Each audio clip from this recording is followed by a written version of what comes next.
everywhere, I think the one common sentiment was shock. Shock at what had happened, shock at how it had happened, and shock particularly at where it had happened.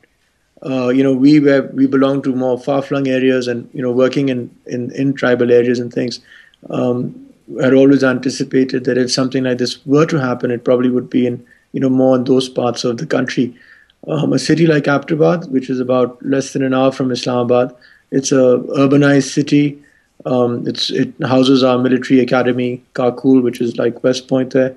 It's got a number of different army regiments, good hospitals, and it's never really, during this whole war on terror, it's been a city that's sort of been somewhat, not immune, but never really figured. I think the majority, there was a huge amount of relief because there was an anticipation and belief that by virtue of this, it would mean that there'd be somewhat of a normalization of relationships in the medium and long term, and a possible then withdrawal of international sort of troops in this area and in Afghanistan, which impacts us.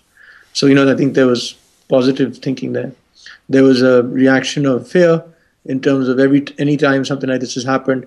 Already in Pakistan, we've lost thousands of security forces as well as civilians. I live in Islamabad, and right opposite my house there was a suicide blast on the Danish embassy.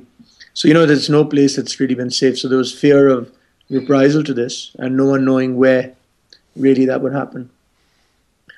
So I think that's the second main sort of sentiment. The third was questions being raised.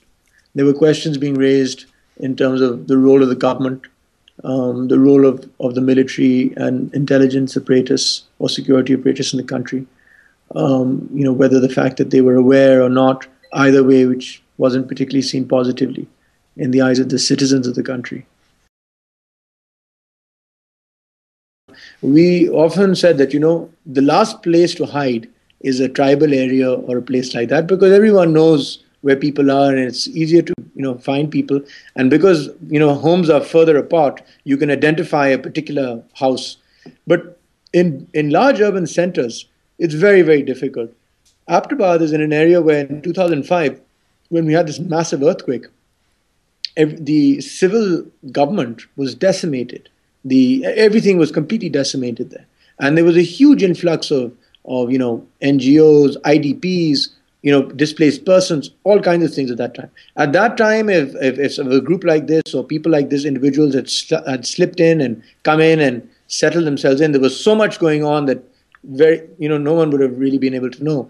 And then the information that has been at least, circulated in the public here through the media, etc., with them using very low profile vehicles, them hardly ever coming out, and, living with local people from the area, it was something quite common. So, I wouldn't rule out the possibility, even given the proximity, because of the conditions, and so much has been going on, that, you have this false comfort level in a place like Abbottabad. You'd say this would be the last place that someone like this would be.